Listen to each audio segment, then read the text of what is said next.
influence. Today, we're looking at gun accessories for various systems, including the 3DO. Our main review is The Lion King on the Mega Drive. And Violet makes friends with a virtual puppet called Tizzy, the latest innovation from the people who brought you the Muppets. Oh, Fertlers, I've got terrible toothache. I've tried everything. Medicine, herbal remedies, even thinking good thoughts. There's only one thing for it. Oh, but first, here's a cheat for Mega Man on the Game Boy. It gets you whisked to the last level. Oh! Just enter A2, A3, B4, C2 and C3 on the code screen. And there you are, the last level.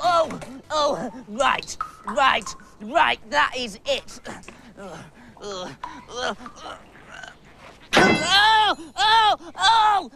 Fertlers, it fell on my foot. Toothache's cured though. Hey, my foot. Mouth feels much better. My foot. Looks like he's got foot and mouth disease. All right, I give up, I submit. Uncle. Shut it, Crane. These space-age guns and headsets are the latest in home Quasar battle gear from Sega. All right, off you go, Scarpa. The guns have an infrared transmitter and there's a receiver in the other player's headset. So I can only shoot Andy, and Andy can only shoot me. Oh, and that din means that I've been hit. OK, Andy, 1, 2, 3. Each player starts off with 9 lives, which is displayed in the headset there. And the reason for that is that it's reflected down into this retractable eyepiece, so you can see how you're doing. It's just as well to keep an eye on how you're doing because once it's down to 0, it's game over. Oh, and there's no escaping either because the guns have an incredible range of 120 feet. She got me. And at 30 quid a set, I should imagine these will be in a few Christmas stockings. Guns are the hot accessory this year. This is the 3DO version of Mad Dog 2: The Lost Gold, follow-up to the brilliant arcade game Mad Dog McCree. It works like this. Your television picture is made up by a dot of light racing rapidly from left to right, from the top to the bottom of your screen. When you fire the gun, the screen flashes white, and this sensor in the end of the gun figures out where the dot's got to and positions the shot accordingly. Aha! Looks like a couple of rootin' tootin' shooters are ready for a brawl.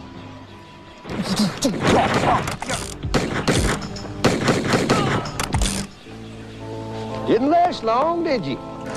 Lethal Enforcers 2 is another sequel to a classic arcade game. Once again, it's set in the Wild West. 2 people can team up together to gun down the dastardly varmints that have hit town. There's some good speech and a plethora of different weapons to keep you culling those bad guys. Continuing in the Western theme, this is the original and, in our opinion, the best version of Mad Dog McCree on the CDI. The arcade game was the first to use Laserdisc, and the home version is the first to use full motion video. You took a bad hit. It's the nearest you'll get to the arcade experience. Unlike its 3DO counterpart, it doesn't use screen scanning, it uses infrared. It's that box of tricks at the top of the monitor that does all the work. OK, let's see how I get on one-on-one against Mad Dog himself. Draw! You've seen the film, you've bought the cuddly toy, and you've hummed along to the Elton John tune. Now it's time to play the game. Disney's latest blockbuster, The Lion King, hits the shops on the Mega Drive, Game Gear and Master System this week. It's out on the SNES next week, with versions to come on Game Boy, NES, Amiga and PC. You follow Simba through 10 levels from exiled cub to fully grown King of the Plains. The animation is staggering, but as ever, the big question is how does it play? Here's Sahale. This has to get the prize as the most appealing game character of all time. The cub's beautifully drawn and he's a real treat to play. The good thing about this game is that it's not just all bouncing around, there's a strong puzzle element. Here you have to roar at the monkeys so they turn round and throw you in the opposite direction over the river. The colours on this level are a bit garish, but the sound effects are excellent. Here the rhino's just throwing me up and the monkeys are throwing me over the river, so I should be able to complete the level pretty soon. There, I've landed on the ostrich, and from now on it's just average platform stuff. Halfway through the game, as in the film, Simba grows up and you get to play as the Lion King, and you can have some pretty good fights like this one. Some of the levels in the game are a bit too linear, and this is one of them. Another gripe I've got is that some of the puzzles in the game are far too hard. You just don't know what you're supposed to do. Like here, for example, you can't go left and you can't go right, so what's the point? It took me ages to figure out what you have to do. You have to jump up and hit the stalactites on the roof so they fall down and you can access the lower part of the level. It's the best looking, most playable Disney game yet, but it does get a bit annoying when you keep getting stuck. This is brilliant. It's full of cute touches and will keep you amused for hours. It looks good, but it's just too hard to work out what's going on sometimes. And the scores for Lion King: a purring 4 from the boys and a roaring 5 from the girls. Excellent scores. Now, have a look at this. 25 years ago today, Sesame Street was launched on an unsuspecting world. It featured an entirely new cast of characters: Kermit the Frog, Miss Piggy and Big Bird. The man behind Kermit was called Jim Henson, and the company he founded is still making puppets and puppet shows. A couple of weeks ago, Violet journeyed to their British headquarters to check out their latest project. I've come to Studio B in the jungles of northwest London to unearth the secrets of Jim Henson's latest puppet creations. Come with me. 3, 2, 1, action. We've been invited backstage for the filming of a brand new programme called The Animal Show. It's being brought to us by the same people who did The Muppets and the larger-than-life creatures in films like The Dark Crystal and The Flintstones. And these guys. Hey, look, it's a camera.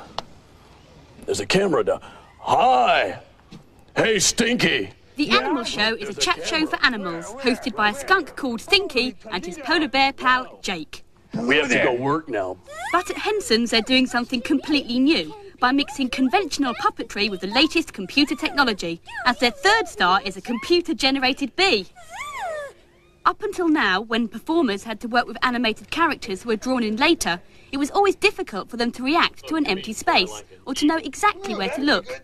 Now, with this new technique, both director and performers can see the character as it's being generated, at the same time as the rest of the action. I see. Hi, Violet. I'm Tizzy, a computer graphic bee. Hi, Tizzy. Traditional puppetry techniques are still used to control Tizzy's movements, but what's completely new is that Tizzy doesn't actually exist. She's entirely computer-generated. Wow. Tizzy started off life as a basic 3D model.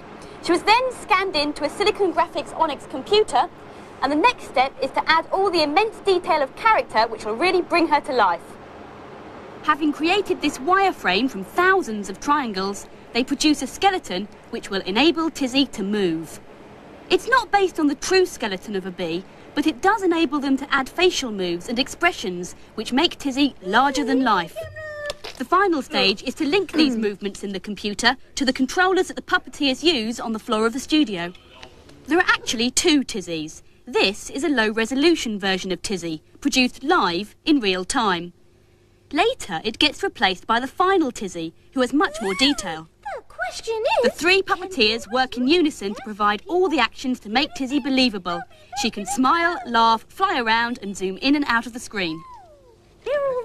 She's actually quite a handful, and there's a lot for the production team to get right. How do you think you'd cope in the hot seat? This is real fantasy stuff. I've always wanted to direct a Henson movie.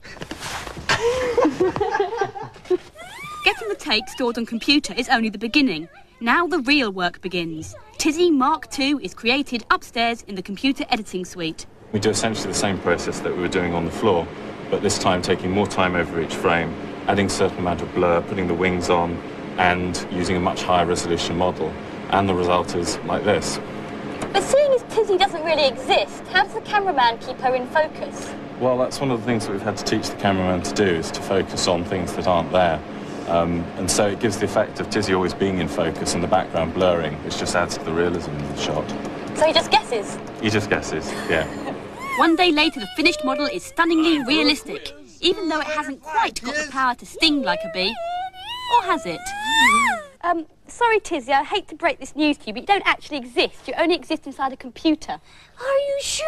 Maybe you're the one that doesn't exist.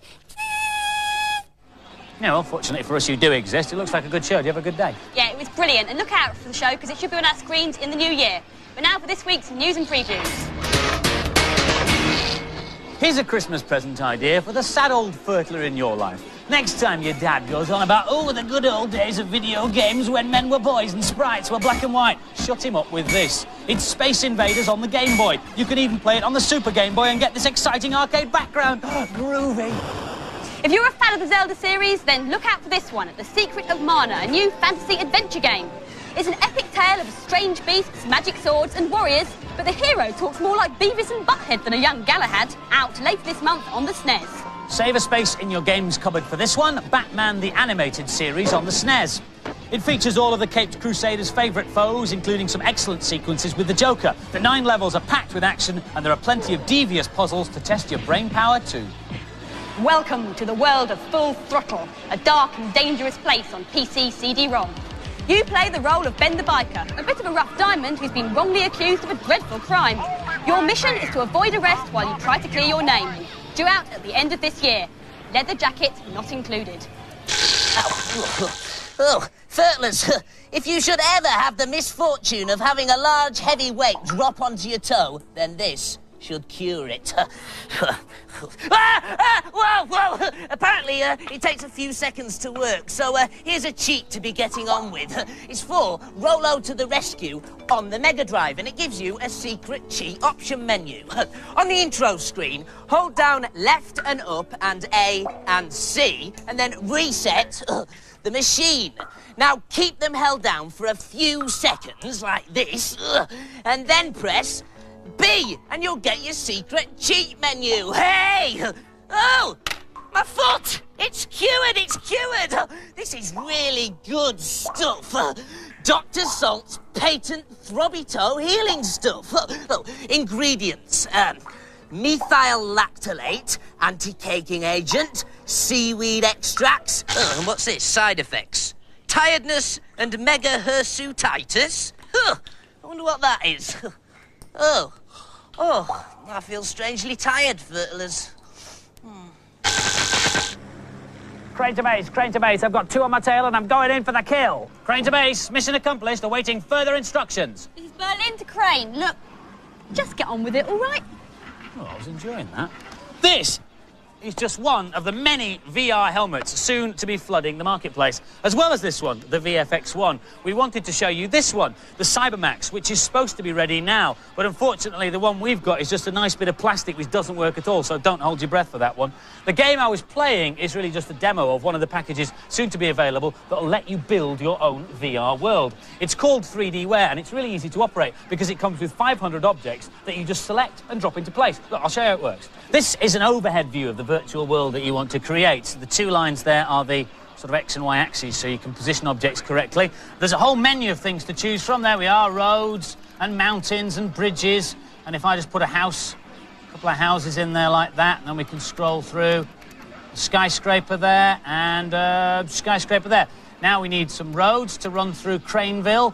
So we'll put a road there and a road here. Over the top of that, we'll have that bit of curvy road there, and then we'll stick some bridges in here. There, and there. And there it is, my masterpiece, an oasis in a VR desert. That is Craneville. Obviously, building a full virtual world takes a little bit longer than I've just done it in, so here's one I made earlier on. As VR games and hardware become more available for home systems, packages like 3Dware will be essential for games designers and programmers, so that they don't have to start every world from scratch. Me, I'm off down to Crane Onalds for a virtual burger. Now for some more games reviews. It's fast, it's funky, and it's been hailed in some quarters as the new Mario Kart. It's Street Racer for the SNES. It's the first SNES racing game with 4-player split-screen action, although it's pretty difficult to see what you're doing, and there are loads of other options, including a footy match and a smash-em-up rumble. Wacky stuff. Here's Lisa. This is an amazing game with superb graphics. It leaves most other racing games standing. This is Championship. There are 8 different players. I'm playing Frank. There are loads of different tracks to choose from. You can fly around corners, and you can also punch players to get them out of the way. When you finish the game, you can replay it and look at it from different angles. This is the football option on the ice pitch. I didn't like this because it's very hard to see the ball. And when you do get the ball, it's even harder to manoeuvre, even though I use my special move which lets me fly. And then it's even harder to actually score a goal. I think Street Racer is better than Mario Kart. It's got a huge range of tracks and excellent ways to destroy opponents. It's full of brilliant ideas. The football game is a stroke of genius. I just couldn't put it down. I'm not keen on this. If you crash, it's too hard to get back in the race. Street Racer gets a full throttle 4 from the girls, but a turbocharged 5 out of 5 from the boys. The original FIFA is the best-selling football game ever. Now there's new improved FIFA 95, which features 9 new leagues from around the world. You can play in the French First Division and the Dutch Premier League. The programmers have even included an imaginary American league in an effort to sell the game across the water, so you can play like an American. But let's face it, who'd want to? It's out on the Mega Drive tomorrow. Here's Ben. It looks just the same as the original FIFA, but when you start playing there are a few important differences. Here I'm playing Brazil in the yellow against Crystal Palace in the red, which is an interesting combination. The gameplay is much faster than the original FIFA, but the biggest improvement is the passing. It's much easier. Here I'm taking a shot, and I was saved by the keeper. This could do with being a touch faster, but apart from that I can't see how they can improve it. This is brilliant. It's got everything that you'd want from a football game. This is the football game to get in 95. It's the league leader. And it's 4-0 to FIFA 95 from both the boys and the girls. Migraines, mildew, mothiness. Aha! Mega hirsutitis, a condition where the sufferer's hair grows wildly. In particularly bad cases, it can grow up to 10 feet in a day. Oh no, the only known cure is to rub the affected area with Dr. Salt's patent rubbing stuff. I've got some of that somewhere. Yes, there it is. Now, while that's working, here's a cheat for Rainbow Bell Adventures on the SNES. Just pause the game and then press up, up, down, down, LR, Then when you unpause the game, your pod will be well powered up. Oh! And some more good news, Furtlers. The cure worked. No more side effects. And it's all down to good old Dr. Salt. Last week's competition prize was a SNES with Super Bomberman 2, and the question was, in which country were fireworks invented? The answer was China. We had nearly 20,000 entries, but our winner is Nicholas Ria from Norwich. Well done, Nicholas. 10 runners-up get Bad Influence Better Than Sleep t-shirts.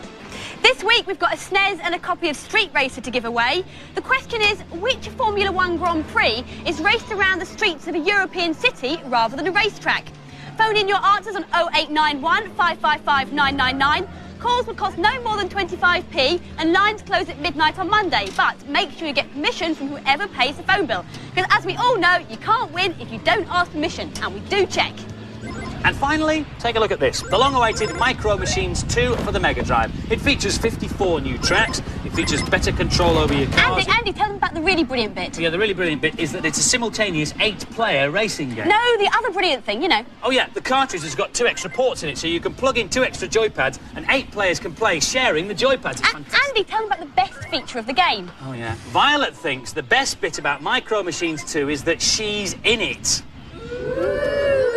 Anybody want to know how Violet got into Micro Machines 2? No! Yeah, well, I'll tell you anyway. Stage 1.